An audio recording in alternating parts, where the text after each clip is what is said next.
Now, folks, I don't read minds. Neither does anybody else. But if I could, as you listen to this tape, and those of you in the live audience, I'm going to tell you what's on a lot of your minds right now. Well, now, Zig. I mean, fella, that's a little much.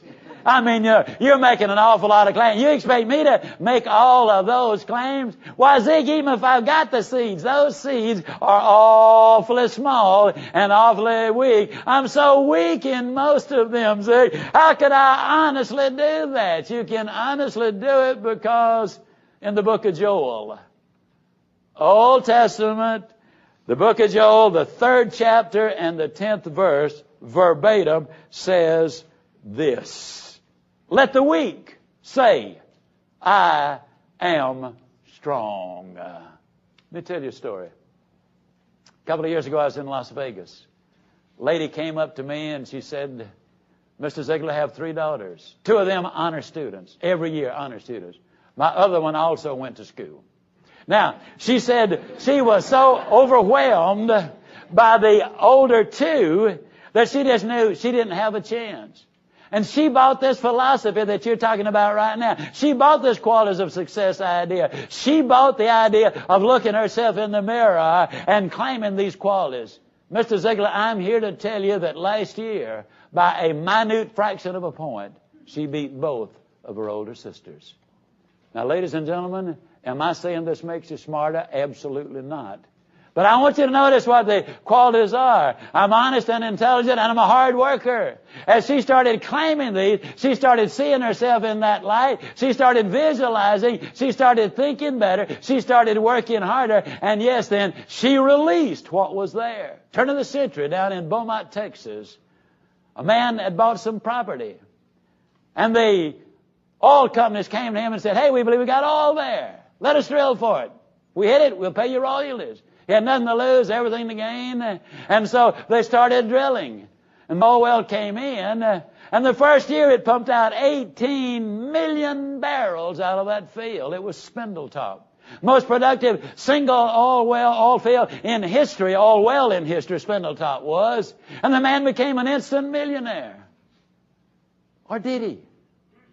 You see, he'd been a millionaire ever since he'd acquired the property. But really, until the oil was discovered and brought forth, it had no value. Until you recognize, confess, and develop the qualities you have, you might as well not have them. It's the old story. You know, the person who won't read is no better off than the person who can't read. The person who won't use the qualities they got, no better off than the person who hasn't got the qualities. And so what I'm really saying here is, yes, there are so many things that can happen. Now, I'm going to simply give you a couple of other little stories because I think they're so significant. In October of 92, I was in Birmingham, Alabama, doing a public seminar. A gentleman came up to me and he said, Mr. Ziglar, I was in Montgomery 3 years ago when you gave this qualities of success talk. He said, you didn't put the card in the tapes in those days, so I put my own. I've got this 5x7 card here, and he pulled it out, and it was pretty well dog-eared. He said, every morning and every evening for the last 3 years, I have claimed these qualities. I said, well, tell me what's happened. He said, well, number one, my income is up over 500%. Last year alone, over 300%. Now, he sells real estate. Do I need to tell you where the real estate market was in 1990, 1991, and 1992? But he said, let me tell you something else. Every other facet of my life is dramatically better. My relationships with my family is so much better. My friend, you know, one of the qualities that we put up there is that I am punctual. He said, when I read that one, I thought that was the funniest thing I'd ever read in my life because he said, you see, I've never been on time for anything. I was late more times for school than any kid who ever graduated from the high school in Montgomery. I was late for breakfast, lunch, and dinner. I was late for church appointments, a golf game. I was late for everything. Matter of fact, the joke was, hey, if you want to have lunch with him at 12, tell him it's 11:30, and then he'll be there by 12. He said, I'd only been doing this a few days when I realized that that was a choice. That I didn't have to be late. I could choose to be there on time. He said, Mr. Ziglar, I haven't been late for anything in over 3 years. And you'd be amazed at how much better I get along with my friends and family as a result of it. There's no question about the effectiveness of what we are talking about. Then the second paragraph, I, John Jones, I'm a compassionate, respectful encourager who is a considerate, generous, gentle, patient, caring, sensitive, personable, attentive, fun-loving person. I am supporting, giving, and forgiving, clean, kind, unselfish, affectionate, loving, family-oriented human being. And I am a sincere and open-minded, good listener and good finder who is trustworthy. These are the qualities which enable me to build good relationships with my associates, neighbors, mate, and family. Now, something interesting about that. You see, again, Joyce Brother says, you cannot consistently perform in a manner which is inconsistent with the way that you see yourself. Well, you see, when you claim to be kind and gentle and loving and affectionate and caring, and then chew your wife or your husband out or somebody in a restaurant or somewhere else, the minute you do that, your conscience will be pricked and you'll say, hey, that is not me. And you will change the behavior. I'm talking about something that is psychologically and theologically sound, folks. Something that will make a difference in your life. There's no question about it. Every day you do this, morning and night. I'm a person of integrity with the faith and wisdom to know what I should do, and the courage and convictions to follow through. I have the vision to manage myself and to lead others. I am authoritative, confident, and humbly grateful for the opportunity life offers me. I am fair, flexible, resourceful, creative, knowledgeable, decisive, and an extra miler with a service attitude who communicates well with others. I am a consistent, pragmatic teacher with character and a finely tuned sense of humor. I am an honorable person and am balanced in my personal, family, and business life. Have a passion for being, doing, and learning more today so I can be and do more tomorrow. Then you wind it up. These are the qualities of the winner I was born to be. Tonight I'm going to sleep wonderfully well. I will dream powerful and positive dreams. Tomorrow I will awaken refreshed, and it's going to be an absolutely magnificent day, and you will sleep better. And you will dream better dreams. And you will awaken refreshed and optimistic. The last thing you put in your mind at night, that's what the mind is going to be dreaming about and dwelling on and developing. Your creativity goes up. The next morning, you start the day with exactly the same procedure. You do that every day for 30 days. Let me tell you another story. A couple of years ago, I spoke in Los Angeles on Tuesday morning. Thursday afternoon, my executive assistant, Laurie Majors, got a telephone call from a young man out there. He said, Laurie, I was there Tuesday morning. I bought the set of tapes. I got the card. I've been claiming these qualities every morning and every night. When I claimed them Tuesday night, I was doing good until I got to the word integrity. And it bothered me. The next morning when I got to the word integrity, it bothered me again. Wednesday night, it bothered me so badly when I claimed to be a man of integrity, I could not sleep. This morning, when I read it again, Laurie, I knew I had to call you and tell you something. You see, Laurie, I bought the set of tapes and paid for them, his whole How to Stay Motivated series. And he said, when I got back home, there in the bottom of my bag were the videotapes developing the qualities of success. And he said, I hadn't paid for them. And I'm embarrassed about it. I'm calling you to tell you I want to pay for them. And Laurie said, oh, don't be embarrassed about it. Said, accidents happen to everybody. Long pause. Laurie, it was not an accident. When nobody was looking, I put them in the bottom of my bag. You see, folks, the eyes are the windows of the soul. You cannot look yourself in the eye and claim one thing and then behave in an entirely different way and it not get to you. I'm talking life-changing stuff. That's what this is all about. Do it every day for 30 days. Then at the end of 30 days, pick the strongest quality which you have, and let's say that you are a very good, positive thinker. But let's say that your organization skills can use some help. You take a 3x5 card and you write on it, the top quality, I am tremendously positive in my thinking. And I'm getting better organized every day of my life. Now, an amazing thing's going to happen. Every time you see, well, for example, how many of you have ever noticed that when you buy a green Buick, everybody in town all of a sudden starts driving green Buicks? Can I see your hands, please? All right. What's going to happen is every time you pick up a newspaper or magazine, there's going to be an article in there. How do you get better organized? You go to a coffee shop and the people in the next booth are talking about how do you get better organized? Why you even turn on the television? And they're talking about how do you get better organized? The company calls a meeting. Hey, we're going to have a seminar on how to get better organized. You're going to become convinced very quickly that there's a conspiracy out there, absolutely put together to help you get exactly what you want out of life. And you know what? You'll be right. Because when you get right and you have direction in your life, you're going to be amazed at the number of people who not only will step aside to let you go, but they will give you a boost and make you get there even faster. When your attitude changes, everything about your life is going to change. Why is it important that this be taught? Not only in our family, but in our companies. In our companies, that we can teach the development of these qualities and values. According to the United States Chamber of Commerce, between $20 and $30 billion worth of merchandise is stolen by employees every year. 50% of the bankruptcies. Now understand, 98% of all businesses have 50 people or less.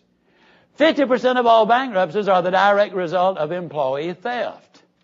But in addition to that, according to Robert Half International, employees steal between $220 and $230 billion worth of time. Now, the same person who would never think of putting a stapler in their briefcase and taking it home thinks nothing about making personal telephone calls or taking their time at work to write a few personal letters or spend an extra 20 minutes in the restroom, although they were there just 10 minutes ago. They don't think about that as being theft, but in reality it dramatically impacts the productivity, and that's where we get in a lot of economic trouble. Now, it obviously takes time and money to train people properly on qualities and other skills. But the reality is, and some companies say to me, why should I train my people and then lose them? Well, there's one thing worse than training people and losing them, and that's not training them and keeping them. We can measure training cost. We cannot measure how much it costs you not to train your people. Now, the interesting thing is, all of these things that we're talking about are applicable in so many areas of life. You can use it for weight loss. You can use it for golf game. You can use it for anything you want to. One of my goals is to be the world's #1 husband. I ask the redhead, sweetheart, if you could identify your dream husband, what qualities would you want him to have? And over a period of 3 or 4 days, here's what she put together. She wants me to be spiritually sound and committed and faithful. Now see, she does not want me to be relatively faithful. You know, you hear a lot about relativity nowadays. She wants me to be faithful, period. Wants me to have integrity, respect her, be unselfish, a good father, sense of humor. I think one of the reasons we get along so well is the fact that I do have a good sense of humor. She has a fabulous sense of humor. She doesn't tell jokes. She's never told but 3 since we've been married, and she blew the punchline on 2 of them. But just to give you an example, we were, sometime back, we started, every night before we turned out the lights, we'd just spend a moment or two just looking at each other.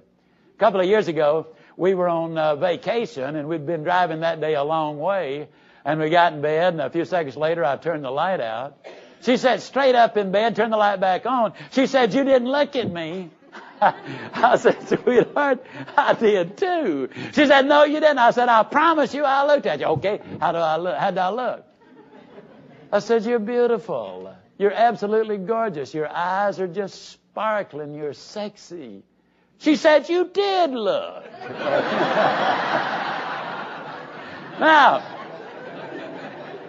she wants me to be a good listener. Fellas, that's what your wife wants just about most of all. To be sensitive, compassionate, ambitious, considerate, generous, affectionate, gentle, patient. Wants me to have good manners, to be sober, and to be wise. So you know what I do? I put that on my 3x5 card, and I regularly look at it, and I ask myself, did I do it today? See, it's a reminder, folks. We don't need to be told, but we do need to be reminded. How do you get to accomplish those things? Bottom line is, my wife and I are more in love today than we've ever been. As I tell folks, if that woman ever leaves me, I guarantee you I'm going with her. There will be no question about that. Well, the question comes up then. Ziglar, you talk a whole lot about psychological, theological, and physiological. You've talked about the things that everybody wants. You want to be happy and healthy and reasonably prosperous and secure and have friends, peace of mind, and good family relationships. What does the Bible say about those things? Let me tell you what I've done. I've adapted the Bible in scriptural self-talk. Now, because I'm not a theologian, after I did this, I sent it to two of the most respected Bible scholars I know. And I said, tell me if I'm right on. If there's any question at all about it, then I want you to tell me, because I do not want to make an error. I just don't believe you fool and alter God's Word. But at the same time, I believe so many times we eliminate many things because we don't clearly understand what God has to say. I've taken on occasion several verses, and this is the part I wanted the theological validation on, and ask him if this is manipulating the Bible or as if it's simply getting from the Bible what the Bible promises. One of them sent me back the word. He said, this is now the first page of my book of devotions. So I assume by that he's saying it's okay. In the Psalms, 84th chapter, the 5th verse, here's what it says. I am happy because I am strong in the Lord and want above all else to follow His steps. Proverbs, the 3rd chapter, 5, 7, and 8. I trust and reverence the Lord and turn my back on evil. So He directs me, gives me success, and gives me renewed health and vitality. Proverbs 3, 16 through 22. My God-given wisdom gives me a long, good life, riches, honor, pleasure, peace, and living energy. Psalm 63, 7 and 8. I am secure beneath the protecting shadow of God's wings and His strong right arm. 1 Corinthians 2:16, Galatians 5:22, Matthew 7:12. As a child of God, with the mind of Christ, the fruit of the Holy Spirit, and a follower of the Golden Rule, I have an eternal friend and a host of earthly friends and marvelous family relationships. Isaiah 26:3. I trust you, Lord, and my thoughts often turn to you, so I am in perfect peace. I can't begin to tell you, folks, as I indicated earlier, I lost my oldest daughter on May 13th of this year. Toughest thing any father or parent or mother has ever called on. Though the grief is intense, the tears are many. They're bearable simply because we have that peace that passes all understanding. We know where she is, and I equally well know that we will see her again. Psalms 24:14. I enjoy becoming wise, so there is hope for me, and a bright future lies ahead for me. Again, as I have said earlier, failure is an event. It is not a person. I believe with all my heart at this moment, you have the keys to a much greater and brighter future. I believe with all my heart that if you will claim and develop these qualities and develop the specific skills your job or profession demands, that I really will see you. And yes, I really do mean you. Not just at the top. Hey, I'm going to see you over the top. Thank you, and God bless you. Thank you.